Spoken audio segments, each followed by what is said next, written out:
Kami dari jurusan Ilmu Administrasi Negara, Fakultas Ilmu Sosial dan Ilmu Politik, Universitas Lampung.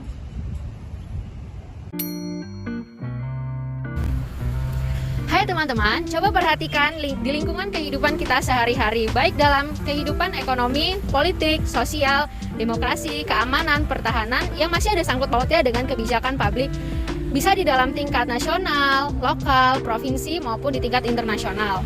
Kita tidak akan pernah bisa lepas dari berbagai masalah kebijakan yang sering dibilang dengan public issue, baik yang ringan, berat, ataupun pada arus mikro, meso, dan makro.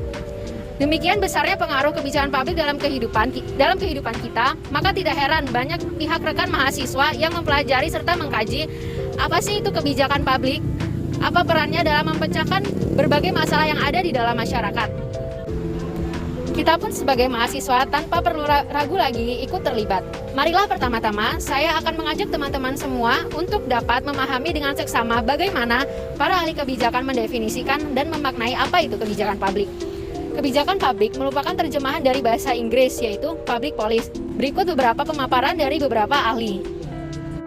Yang pertama, menurut Thomas R.D. pada tahun 1978, dia menjelaskan bahwa kebijakan publik adalah yang dipilih pemerintah untuk dilakukan atau tidak dilakukan. Menurut Thomas, baik yang dipilih oleh pemerintah untuk tidak dilakukan atau tidak dipilih pemerintah untuk tidak dilakukan mempunyai dampak dan konsekuensi yang sama terhadap masyarakat.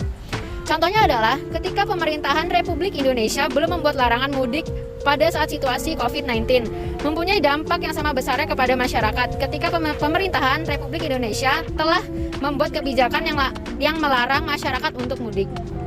Maknanya adalah sebelum pemerintahan membatasi masyarakat untuk mudik dalam situasi COVID-19, pemerintah memilih untuk tidak melakukan sesuatu yang akan berdampak negatif pada banyaknya masyarakat yang akan terkena virus COVID-19.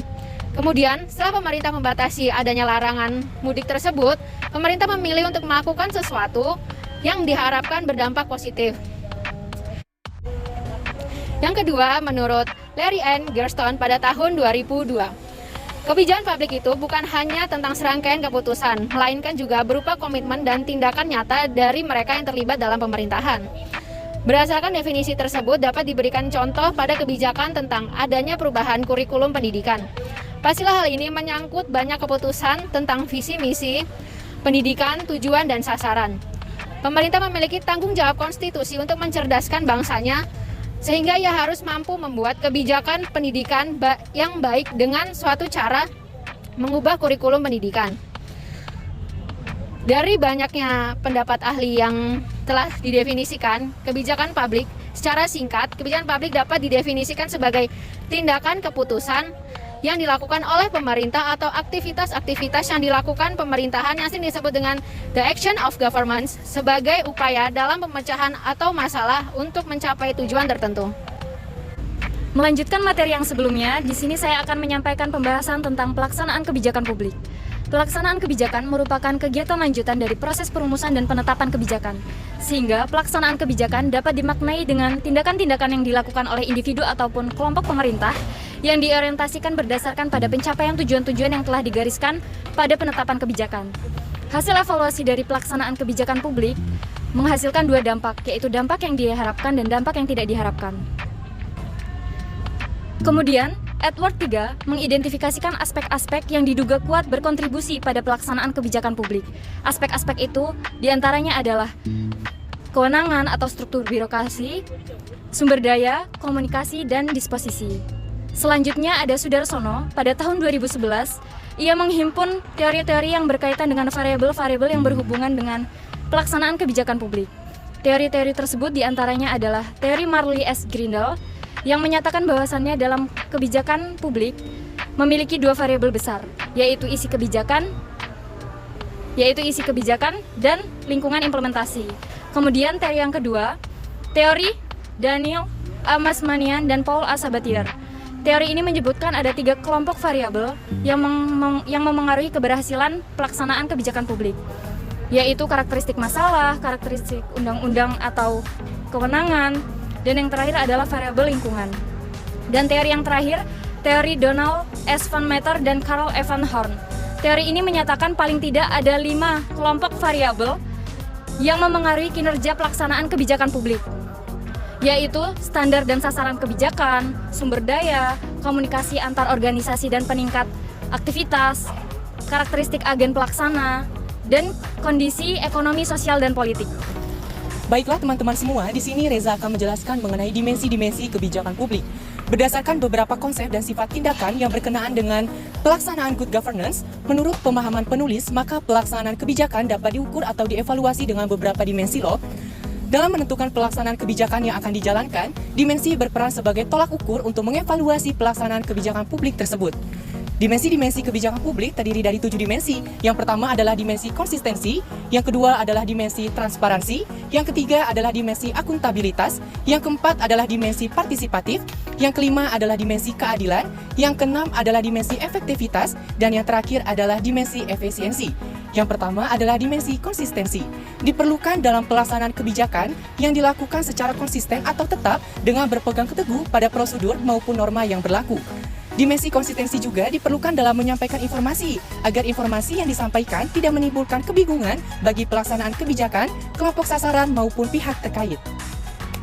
Yang kedua adalah dimensi transparansi, memiliki maksud bahwa informasi yang berkenaan dengan pelaksanaan kebijakan publik perlu dilakukan secara terbuka, mudah, dan dapat diakses oleh semua pihak yang memerlukan, dan dapat disediakan secara memadai serta mudah dimengerti. Dimensi ketiga adalah dimensi akuntabilitas. Setiap aktivitas pelaksanaan kebijakan publik harus dapat dipertanggungjawabkan baik secara administratif maupun substansif, serta sesuai dengan ketentuan peraturan perundang-undangan. Yang keempat adalah dimensi keadilan. Keadilan dalam kebijakan publik diwujudkan pada aktivitas pelayanan yang tidak diskriminatif. Pelaksanaan kebijakan publik tidak membedakan kualitas pelayanan pada kelompok sasaran berdasarkan pertimbangan suku, ras, agama, golongan, status sosial, serta lain sebagainya, sehingga semua orang sama, yaitu mendapatkan pelayanan publik yang baik. Yang kelima, yaitu dimensi partisipatif.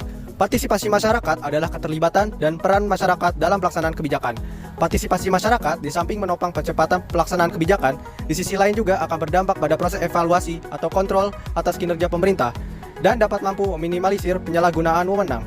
Partisipasi masyarakat merupakan kunci sukses dari pelaksanaan kebijakan publik, karena dalam partisipasi menyangkut aspek pengawasan dan aspirasi. Yang keenam, yaitu dimensi efektivitas. Dalam pelaksanaan kebijakan publik, efektivitas diukur dari keberhasilan pencapaian tujuan dan sasaran yang telah ditetapkan pada kebijakan publik. Dan yang ketujuh, yaitu dimensi efisiensi. Dimensi efisiensi dalam pelaksanaan kebijakan publik diperlukan sebagai indikator ukuran yang dapat digunakan pada penggunaan sumber daya yang dibutuhkan untuk mencapai tujuan yang telah ditetapkan, dan bisa diukur dengan tingkat penggunaan waktu, biaya, manusia, peralatan, dan sumber daya lainnya. Selanjutnya saya akan menyampaikan pembahasan mengenai evaluasi kebijakan publik. Keberhasilan suatu kebijakan publik haruslah melibatkan stakeholder, baik secara demokratis maupun partisipasi. Oleh karena itu, evaluasi pelaksanaan kebijakan publik haruslah dilakukan untuk melihat akuntabilitas dan peningkatan kinerja suatu kebijakan publik. Model Helmut membagi kebijakan ke dalam 3 tipe utama, yaitu ex ante evaluation, ongoing evaluation, dan ex post evaluation. Baik teman-teman, di sini saya akan menyampaikan kesimpulan tentang dimensi kebijakan publik. Kebijakan publik adalah serangkai keputusan yang menyangkut kepentingan publik, yang sadar, terarah, dan terukur, yang dilakukan oleh pemerintah, yang melibatkan para pihak yang berkepentingan dalam bidang-bidang tertentu, yang mengarah pada tujuan tertentu. Sedangkan pelaksanaan kebijakan merupakan tahap aktivitas, kegiatan atau program dalam pelaksanaan keputusan kebijakan yang akan dilakukan oleh individu atau pejabat, kelompok, pemerintah, masyarakat, dan swasta dalam rangka mencapai tujuan yang akan ditetapkan dalam keputusan kebijakan yang akan mempengaruhi hasil akhir suatu kebijakan. Pelaksanaan kebijakan publik dipengaruhi oleh beberapa faktor, diantaranya aspek kewenangan, komunikasi, dan disposisi. Dimensi-dimensi yang dapat digunakan untuk mengevaluasi pelaksanaan kebijakan publik diperlunya adanya dimensi-dimensi sebagai tolak ukur berkenaan dengan pelaksanaan good governance.